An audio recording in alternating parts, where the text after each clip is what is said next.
الحمد لله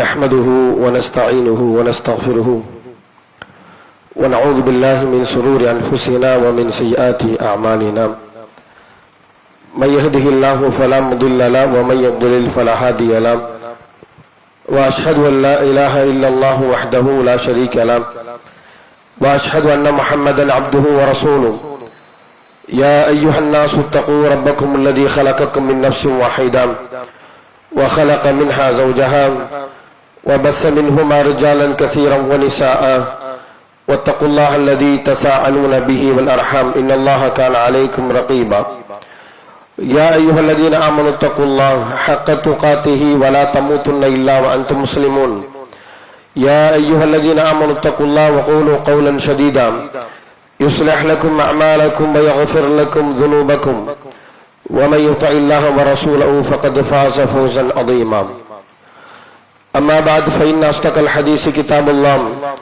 وخير الهدي هدي محمد صلى الله عليه وسلم وشر الأمور محدثاتها وكل محدثة بدعة وكل بدعة ضلالة وكل ضلالة في النار கண்ணியமிகுந்த எல்லாம் வல்ல அல்லாஹ்வின் நல்லடியார்களே, அல்லாஹ்வின் அன்பும் பேரருளும் நமக்கெல்லாம் வாழ்விகள் வழிகாட்டியாக வந்த சத்திய தூதர் நபிகள் நாயகம் ஸல்லல்லாஹு அலைஹி வஸல்லம் அவர்கள் மீதும் அன்னாரின் வழி நின்று வாழ்ந்த உத்தம சத்திய சஹாபாக்கள், சஹாபிய பெண்கள், தாபிஈன்கள், தபஅ தாபிஈன்கள், ஜும்ஆவுடைய கடமையை நிறைவேற்றுவதற்காக அமர்ந்திருக்கும் நம் எல்லோர் மீதும் என்றென்றும் நின்று நிலவட்டுமாக.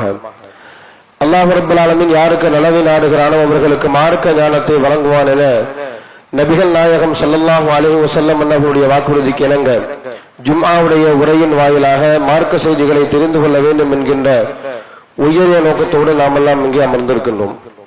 இந்த நல்ல வேளையில் இங்கே பேசப்படக்கூடிய செய்திகளை பேசுகிற நானும் கேட்கக்கூடிய நீங்களும் இயன்ற அளவு நம்முடைய வாழ்வில் கடைபிடித்து வாழ அல்லாஹ் அருள் செய்ய வேண்டும் என்ற பிரார்த்தனையோடு என் உரையை நான் துவங்குகிறேன்.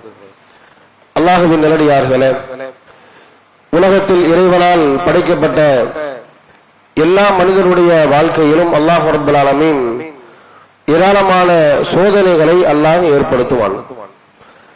எந்த மனிதனாக இருந்தாலும் அவன் பிறந்தது முதல் கொண்டு அவன் மரணிக்கின்ற வரையிலும் அவனுடைய வாழ்க்கையில் எந்த ஒரு சோதனையுமே அவன் சந்திக்கவில்லை என்று யாரையும் காட்ட முடியாது. அதே மாதிரி எந்த மனிதனுடைய வாழ்க்கையிலும் அவன் பிறந்தது முதல் அவன் மரணிக்கின்ற வரையிலும் வெறும் சோதனைகளை மட்டுமே அனுபவித்தான், எந்த ஒரு சந்தோஷத்தையும் அவன் அனுபவிக்கவில்லை என்றும் யாரையும் காட்ட முடியாது. மனிதனுடைய வாழ்க்கையில சோதனைகள், இன்பங்கள் இந்த இரண்டுமே கலந்ததாகத்தான் அல்லாஹ் மனித வாழ்க்கையை ஏற்படுத்தி இருக்கின்றான். சிரமத்தோடு சேர்ந்து இன்பங்களையும் அல்லாஹ் ஏற்படுத்தி இருக்கின்றான். இந்த இரண்டுமே மனிதனுடைய வாழ்க்கையில ஏற்படும். ஆனால் இன்று மனிதனுடைய யதார்த்தமான நிலை என்னன்னு சொன்னா, அவன் வாழ்க்கையில் ஏதேனும் பிரச்சனைகள், துன்பங்கள் என்று வந்துவிட்டால் இந்த பிரச்சனையில் இருந்து அல்லாஹ் நமக்கு ஏதாவது ஒரு வடிவத்தில் நமக்கு அதில் விடிவை தர வேண்டும். நம்முடைய வாழ்க்கையில் ஏற்படக்கூடிய கஷ்டங்களை அல்லாஹ் நீக்க வேண்டும், என் வாழ்க்கையில் மகிழ்ச்சியை ஏற்படுத்த வேண்டும் என்று சொல்லி சோதனைக்கு ஆட்படுத்தப்பட்ட எந்த மனிதனாக இருந்தாலும் அவன் தன்னுடைய வாழ்க்கையில் எதிர்பார்ப்பது மன நிம்மதி, மன அமைதி. ஒரே பிரச்சனையா இருக்கு, ஒரே சிரமமாக இருக்குது, என் வாழ்க்கையில ஏதாவது ஒன்று, ஒரு பிரச்சனை நீங்க இன்னொரு பிரச்சனை, இன்பமே இல்லை, என்னுடைய வாழ்க்கையில சோதனையா இருந்து கொண்டே இருக்கிறது, என் வாழ்க்கையில் மன நிம்மதி இல்லை என்று சொல்லி சோதனைக்கு உள்ளாக்கப்பட்ட எல்லா மனிதனும் அவருடைய வாழ்க்கையில் எதிர்பார்ப்பது மன அமைதியை, மன நிம்மதியை. ஆனா சிலர் என்ன நினைக்கிறாங்கன்னா, நம்ம வாழ்க்கையில இன்பம் ஏற்பட வேண்டுமானால், மன நிம்மதி ஏற்பட வேண்டுமானால் பொருளாதாரம் என்கின்ற ஒன்று இருந்தால் போதுமானது. பொருளாதாரத்தை கொண்டு என் வாழ்க்கையில் நான் இழந்ததை எல்லாம் பெற்று விடலாம், என் வாழ்க்கையில் மன நிம்மதியை பெற்று விடலாம் என்று சொல்லி மன நிம்மதிக்கான தேடலை, வழியை பொருளாதாரத்தில் தான் இருக்கிறது என்று சிலர் நினைக்கின்றாங்க. இன்னும் ஒரு சிலர் எடுத்துக்கொண்டோம் சொன்னாங்க, வாழ்க்கையில நிம்மதி ஏற்படுவதற்காக சில தீமையான பழக்கங்களுக்கு அடிமைப்பட்டிருப்பார்கள். மது அருந்துவது, போதைப் பொருள் உட்கொள்வது. ஏன் இந்த மாதிரி செய்றீங்க? மன கஷ்டம், மன நெருக்கடி, நான் இதை உட்கொண்டேன்னு சொன்னா எனக்கு மனசு கொஞ்சம் ரிலாக்ஸா இருக்குது அப்படி சிலர் நினைக்கிறத பார்க்கிறோம். இப்படி ஒவ்வொரு மனிதனும் அவன் வாழ்க்கையில் ஏற்பட்ட துன்பங்கள், பிரச்சனைகள் நீங்குவதற்காக வெவ்வேறு வழிமுறைகளை இந்த உலகத்தில் தேடுகிறார்கள். ஆனா அல்லாஹ் ரப்பல் ஆலமீன் தன்னுடைய திருமறை குர்ஆன்ல மனிதனுடைய வாழ்க்கையில் மன நிம்மதிக்கான வழிமுறைகளை அல்லாஹ் சொல்லி காட்டுகிறான். 13வது அத்தியாயத்தினுடைய 28வது வசனம். இந்த வசனத்தை எடுத்து பாருங்க. அல்லதீன ஆமனு, யார் இறை நம்பிக்கை கொண்டு இறைவனை நம்பி வாழ்கிறார்களோ, தத்மஇன்னு குலூபுஹும் பிذிக்ரில்லாஹ், அவர்களுடைய உள்ளங்களில் அல்லாஹ்வினுடைய நினைவால் நிம்மதி அடைகிறது.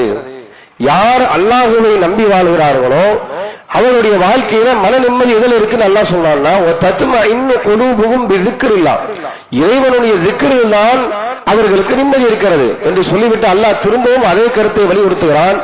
அலா, அறிந்து கொள்ளுங்கள், பிذிக்ரில்லாஹி தத்மஇன்னுல் குலூப், இறைவனுடைய திக்ரில் தான் உள்ளங்கள் நிம்மதி அடைகிறது. நீங்கள் பொருளாதாரத்தில் மன நிம்மதி இருக்கின்றன, கண்டிப்பாக அது பொய்யானது.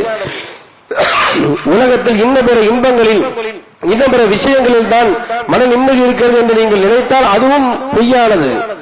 உண்மையான மன நிம்மதி எதில் கிடைக்கிறது என்று சொன்னால், அலா, அறிந்து கொள்ளுங்கள், பிذிக்ரில்லாஹி தத்மஇன்னுல் குலூப், இறைவனுடைய திக்ரில் தான் உள்ளங்கள் நிம்மதி அடைகிறது, உள்ளங்கள் அமைதி அடைகிறது என்று அல்லாஹ் ரப்பல் ஆலமீன் சொல்கிறார்.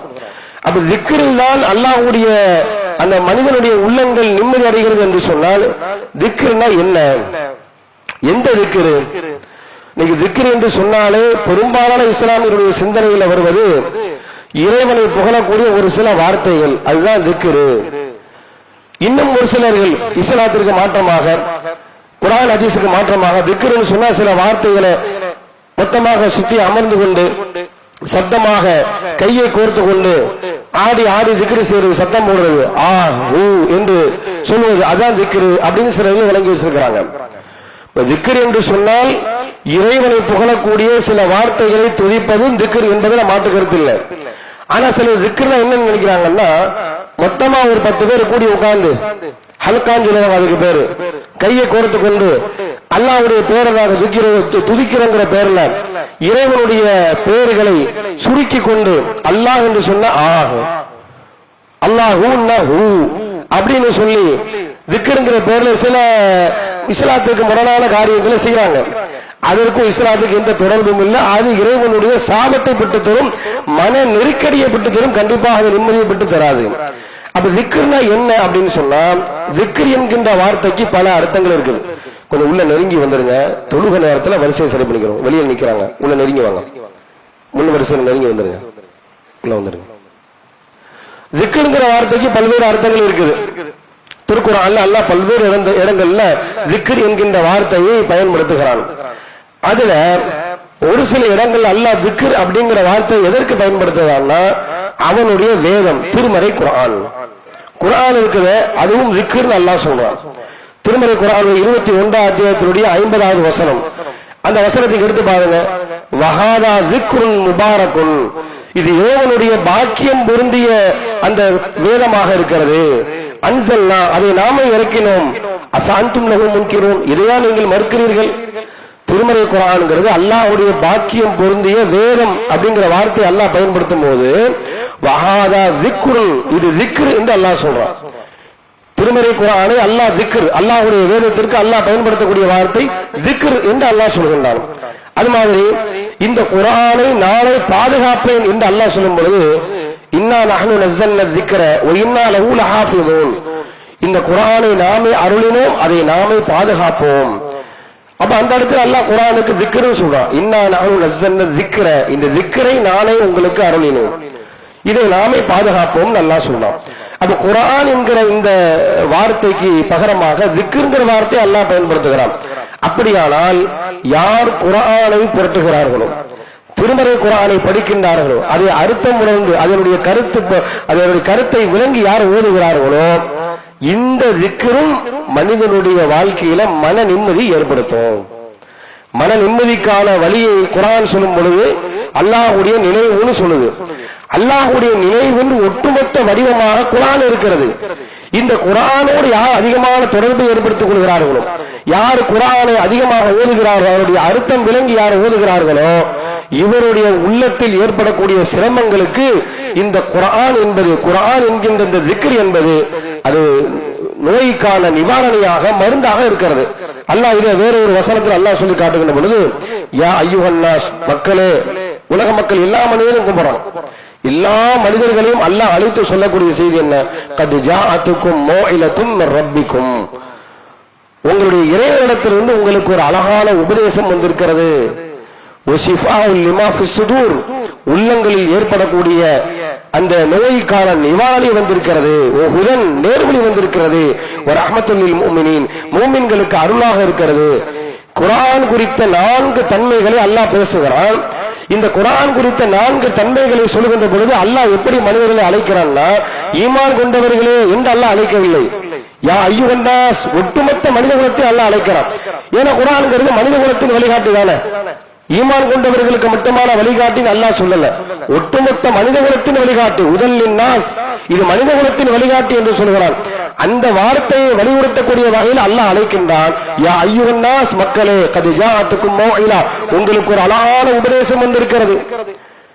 வஷிஃபாஉல் லிமா ஃபிஸ் சுதூர், உள்ளங்களில் ஏற்படக்கூடிய மன நெருக்கடிகள், மன கஷ்டங்களுக்கான நிவாரணி இருக்கிறது. ஹுதன், இதில் நேர்வழி இருக்கிறது. ரஹ்மத்துன், இது இறை நம்பிக்கையாளர்களுக்கு அருளும் இருக்கிறது என்று அல்லாஹ் சொல்லி காட்டும் பொழுது, குர்ஆனில் தான் மனதிற்கான நிம்மதியும் மனதில் ஏற்படக்கூடிய பல்வேறு வியாதிகளுக்கான நிவாரணையும் இருக்கிறது என்று அல்லாஹ் குர்ஆனை சொல்கின்றான். அப்ப குர்ஆனுங்கிறது திக்ர் தான், அதுவும் இறை நினைவு தான். எப்படி நம்ம சொல்றோம்? குர்ஆனை ஓதா எப்படி நமக்கு மனதிற்கு நிம்மதி கிடைக்கிறது?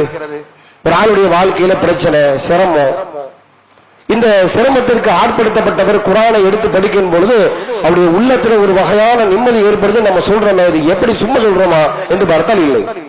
இந்த குர்ஆனில் பல்வேறு வரலாறுகள் பேசப்படுகிறது, நபிமார்களுடைய வரலாறுகள் பேசப்படுகிறது, இறைவனை நம்பி வாழ்ந்த நல்லவர்களுடைய வரலாறுகள் பேசப்படுகிறது, இறைவனால் சோதனைக்கு உள்ளாக்கப்பட்ட அந்த பல்வேறு கஷ்டங்கள், மன நெருக்கடிக்கு உள்ளாக்கப்பட்டவருடைய வரலாறுகள் பேசப்படுகிறது. படிக்கின்ற பொழுது அவருடைய உள்ளத்தில் ஒரு வகையான நிம்மதி ஏற்படும். எப்படி ஏற்படும்னா, கஷ்டம், சிரமம் என்பது உலகத்தில் எல்லா மனிதருக்கு அல்லாஹ் ஏற்படுத்தியிருக்கா, எனக்கு மட்டுமானதல்ல.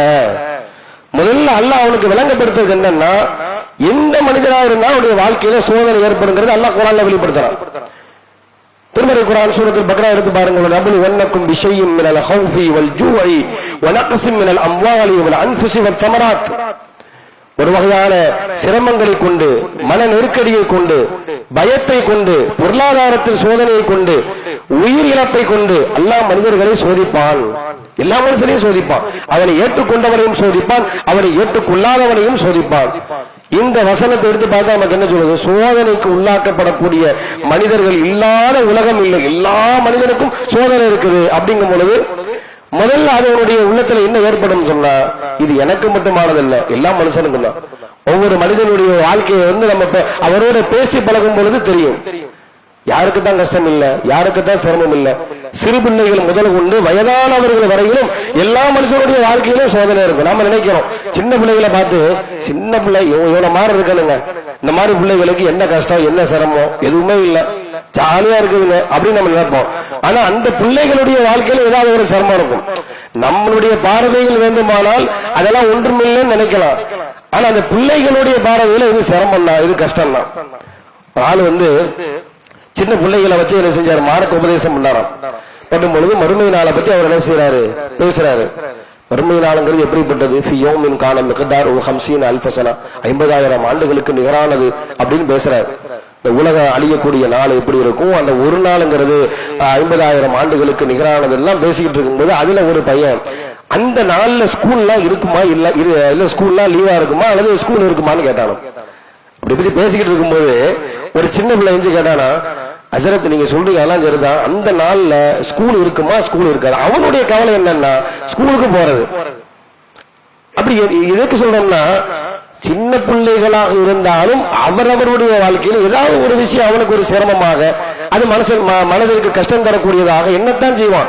அப்ப மனிதனுடைய வாழ்க்கையில பிறந்த குழந்தைகள் முதல் கொண்டு, சிறு பிள்ளைகளை முதல் கொண்டு, வயதானவர்கள் வரையிலும் எல்லாருடைய வாழ்க்கையிலும் ஏதாவது ஒரு சிரமம் இருக்கும், ஏதாவது ஒரு கஷ்டம் இருக்கும்.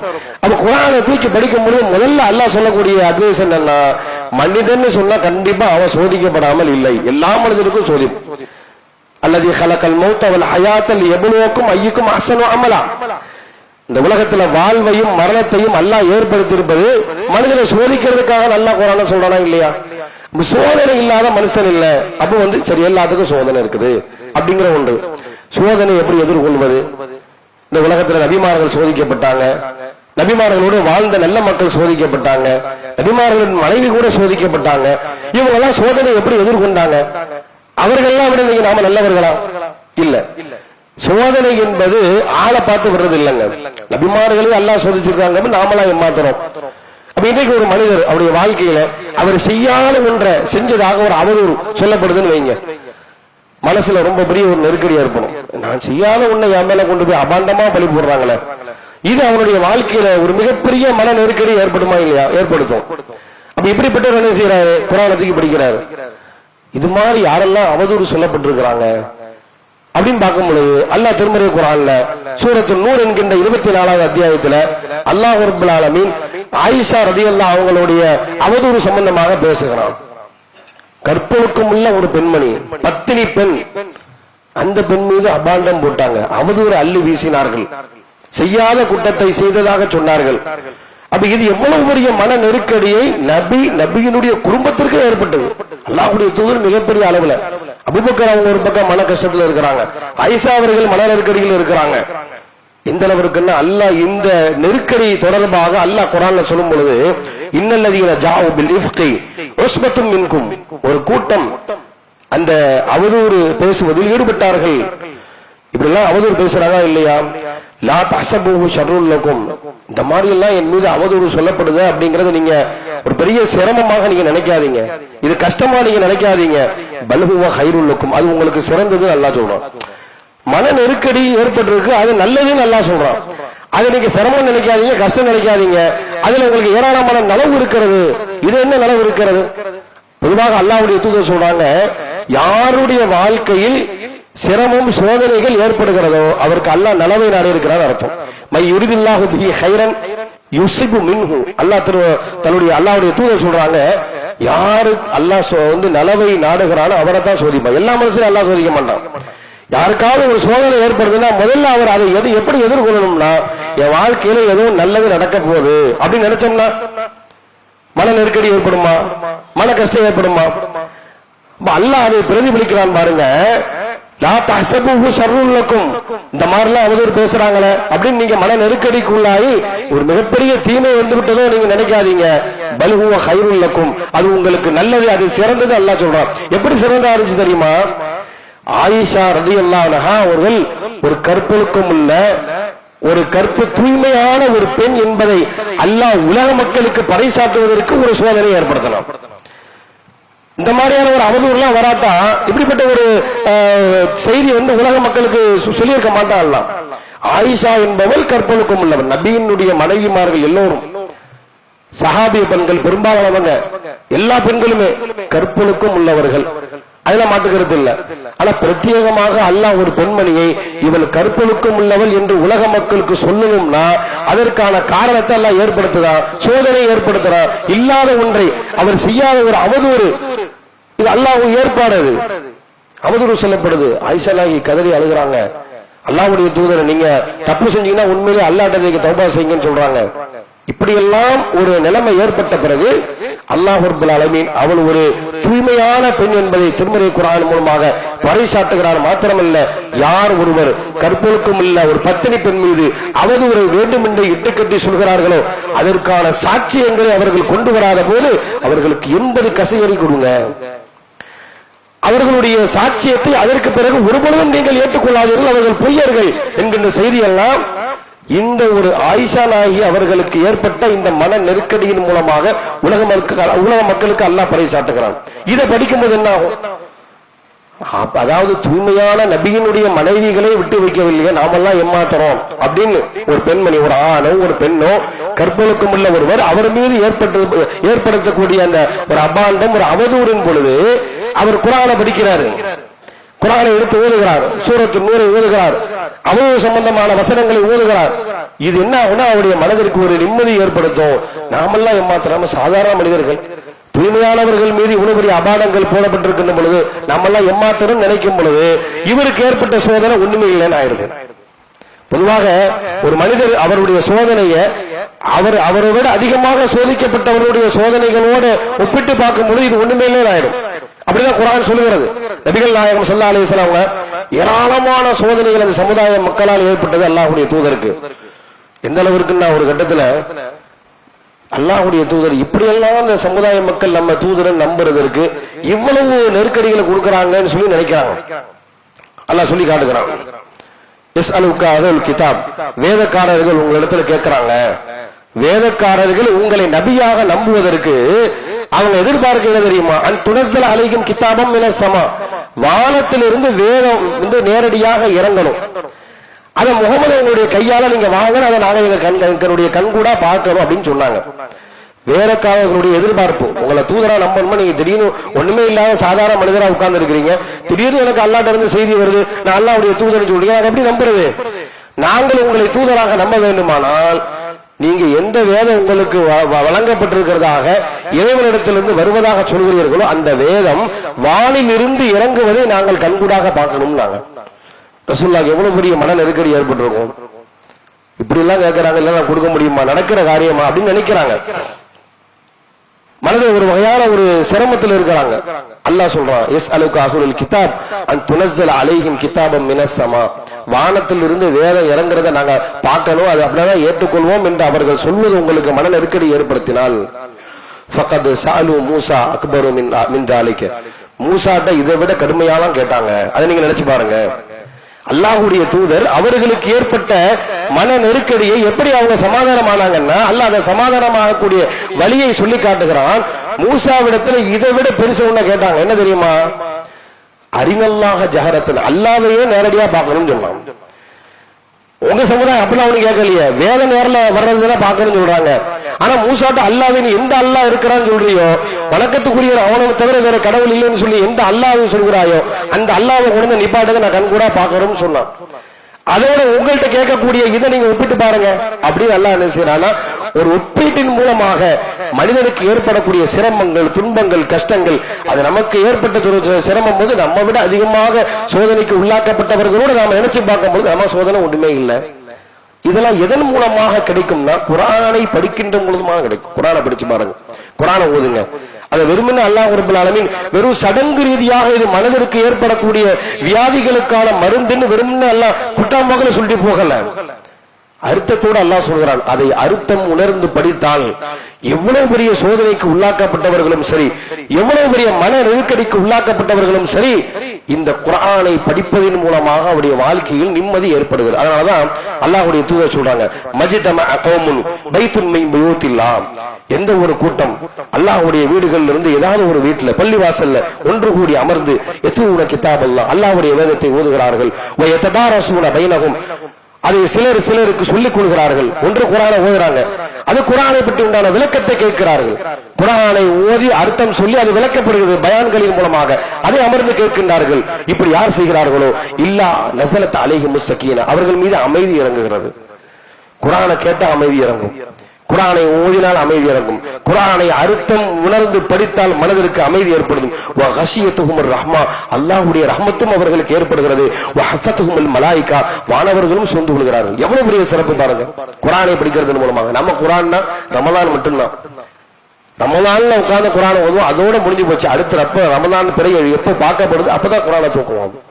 குர்ஆன் என்பது ஒவ்வொரு மனிதனுடைய வாழ்க்கையிலும் ஏற்படக்கூடிய சிரமங்களுக்கான, கஷ்டங்களுக்கான, மன நெருக்கடிக்கான நிம்மதியை ஏற்படுத்தக்கூடிய ஒரு மிக அற்புதமான ஒரு மருந்து என்று அல்லாஹ் ரப்பல் ஆலமீன் தன்னுடைய திருமறை குர்ஆனில் இதை பற்றி சொல்கின்ற பொழுது, அலா அறிந்து கொள்ளுங்கள் பிதிக்ரில்லாஹ், அல்லாஹ்வுடைய திக்ர் தத்மஇன்னுல் குலூப், அதன் மூலமாக உள்ளம் நிம்மதி அடைகிறது. இந்த குர்ஆன் என்பதும் அல்லாஹ்வுடைய திக்ர் தான், அல்லாஹ்வுடைய உபதேசம், இறைவனுடைய வார்த்தைகள், ஏராளமான வரலாறுகள் சொல்லப்பட்டிருக்கிறது. யூசுப் அலைஹிஸ்ஸலாத்துடைய வரலாறு அல்லாஹ் குர்ஆன்ல பேசுறானா இல்லையா? அவங்களும் இந்த மாதிரி ஒரு மிகப்பெரிய அளவுல நெருக்கடிக்கு உள்ளாக்கப்பட்டாங்க. இதெல்லாம் அல்லாஹ் குர்ஆன்ல சொல்லி காட்டுவது எதற்காக? வெறுமனே ரசனையாக கேட்டுவிட்டு செல்வதற்காக வேண்டி அல்ல, அதன் மூலம் நம்முடைய வாழ்க்கையில் நாம் படிப்பினை பெறுவதற்காக. எந்த அளவிற்குன்னா யூசுப் அலைஹிஸ்ஸலாத்துடைய அந்த மன உறுதியை பார்த்து அல்லாஹ்வுடைய தூதர் ரொம்ப வெயித்து போனாங்க. யூசுப் அலைஹிஸ்ஸலாம் அவங்களுடைய வாழ்க்கையில் இந்த மாதிரியான ஒரு அவதூறு சொல்லப்பட்டுச்சு. செய்யாத குற்றத்திற்காக சிறையை அனுபவித்தவர்கள், சிறைச்சாலை அனுபவித்தவர்கள், தண்டனை அனுபவித்தவர்கள் யூசுப் அலைஹிஸ்ஸலாம் அவங்க. அந்த பெண்மணி தான் தவறு செய்தால் என்பது நிரூபணமான பிறகும் கூட சிறைச்சாலையில போட்டாங்க, சிறையில் இருந்தாங்க. ஒரு கட்டம் தாண்டி அவர்களை என்ன செய்யறாரு, ஒரு கனவுக்கு விளக்கம் சொன்னதின் மூலமாக அவங்களை வெளியில விடணும்னு சொல்லி என்ன செய்யறாரு, அந்த நாட்டுடைய மன்னர் நினைக்கிறார். அப்ப யூசுப் அலைஹிஸ்ஸலாம் என்ன சொன்னாங்க தெரியுமா, இதற்காகவெல்லாம் நான் வெளியில வரணும் அவசியம் இல்லை.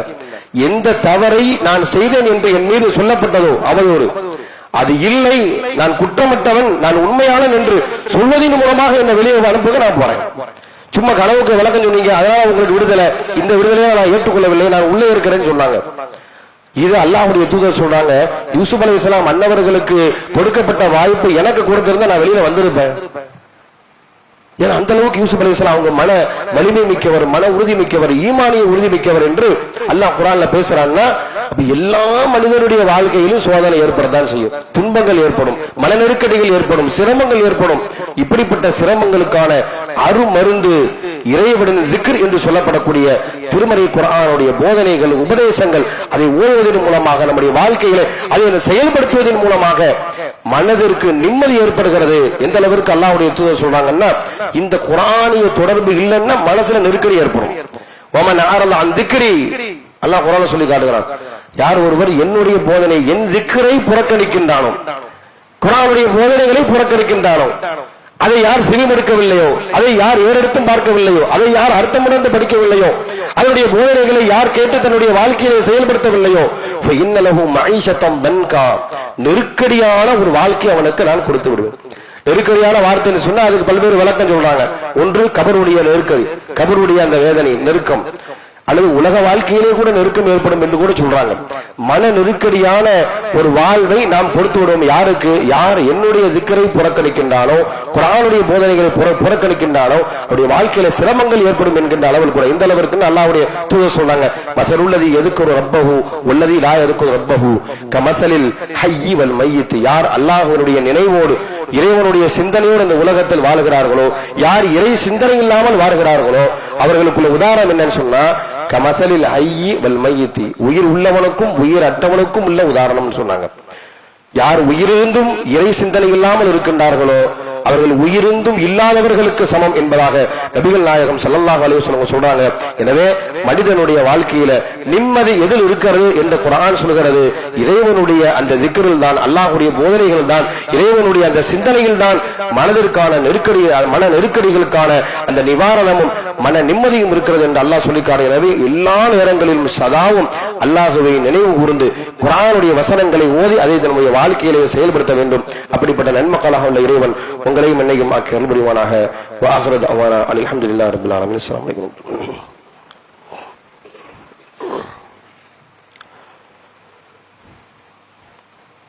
இன்னல் ஹம்துலில்லாஹ். கண்ணியத்திற்குரிய எல்லாம் வல்ல அல்லாஹ்வின் நல்லடியார்களே, மனிதனுடைய வாழ்க்கையில் ஏற்படக்கூடிய சிரமங்கள், மன கஷ்டங்களுக்கு அதற்கான விடுதலையை, அதற்கான நிம்மதியை அல்லாஹ் ரப்பல் ஆலமீன் இறை நினைவு என்கின்ற திக்ரில் வைத்திருக்கிறான்ங்கிற செய்தியை நம்ம பார்த்தோம். அதுபோன்று யார் இறைவனை 5 நேரம் சதாவும் இந்த தொழுகை என்கின்ற வணக்கத்தை பேணி வாழ்கிறார்களோ அவரும் அல்லாஹ்வுடைய திக்ரில் தான் இருக்கின்றார். அல்லாஹ் தன்னுடைய திருமறை குர்ஆன் 20வது அத்தியாயத்துல மூசா அலைஹிஸ்ஸலாம் அன்னவர்களுக்கு சொல்வதன் மூலமாக ஒரு செய்தியை உலக மக்களுக்கு அல்லாஹ் சொல்கிறான். வஅகிமிஸ் ஸலாத்த லிذிக்ரி, என்னை நினைவு கூறுவதற்காக நீங்கள் தொழுகையை நிலைநாட்டுங்கள். அகிமிஸ் ஸலா, தொழுகையை நிலைநாட்டுங்கள். தொழுகை என்பது அல்லாஹ்வுடைய திக்ர் தான். அதுவும் தனியாக சில மணி நேரங்கள் அமர்ந்து சில வார்த்தைகளை, இறைவனை புகழக்கூடிய வார்த்தைகளை சொல்வது மட்டும்தான் திக்ர் நாம விளங்கி வச்சுட்டு இருக்கிறோம். தொழுகையே அல்லாஹ்வுடைய திக்ர் தான். தொழுகையில ஓதக்கூடிய தஸ்பீகள், சூரத்துல் ஃபாத்திஹாக்கள், ருக்குல சுஜூதுல ஒவ்வொரு நிலைகளில் நாம சொல்லக்கூடிய எல்லாமே அல்லாஹ்வுடைய சிந்தனை ஏற்படுத்தக்கூடிய திக்ர் தான். அதனால தொழுகை என்பதும் அல்லாஹ்வின் திக்ர். நீங்கள் தொழுகையின் மூலமாக என்னை நினைவு கூறுங்கள். வஅகிமிஸ் ஸலாத், தொழுகையை நிலைநாட்டுங்கள். லிذிக்ரி, என்னை நினைப்பதற்காக தொழுகையை நிலைநாட்டுங்க. அப்ப நம்ம தொழுகையை சரியான முறையில் பேணி வாழ்ந்தோம்னு சொன்னா, யார் சதாவும் இந்த தொழுகையில பேணுதல் உடையவராக இருக்கிறாங்களோ இவரும் அவருடைய வாழ்க்கையில எப்பேற்பட்ட சிரமம் ஏற்பட்டாலும் சரிதான், அவர் மன தைரியமாக, மன வலிமையாக இருப்பார். அல்லாஹ் குர்ஆன்ல சொல்லி காட்டுகிறான், இன்னல் இன்சான ஹுலிக ஹலூஆ, இதா மஸ்ஸஹு ஷர்ரு ஜஸூஆ வ இதா மஸ்ஸஹுல் கைரு மனூஆ. மனிதனுடைய பலகீனத்தை பத்தி அல்லாஹ் பேசுறான். மனிதன் பலகீனமாக படைக்கப்பட்டிருக்கின்றான். இதா மஸ்ஸஹு ஷர்ரு ஜஸூஆ, ஒரு சின்ன தீங்கு ஏற்பட்டு விட்டது அப்படி நடுங்குறான்.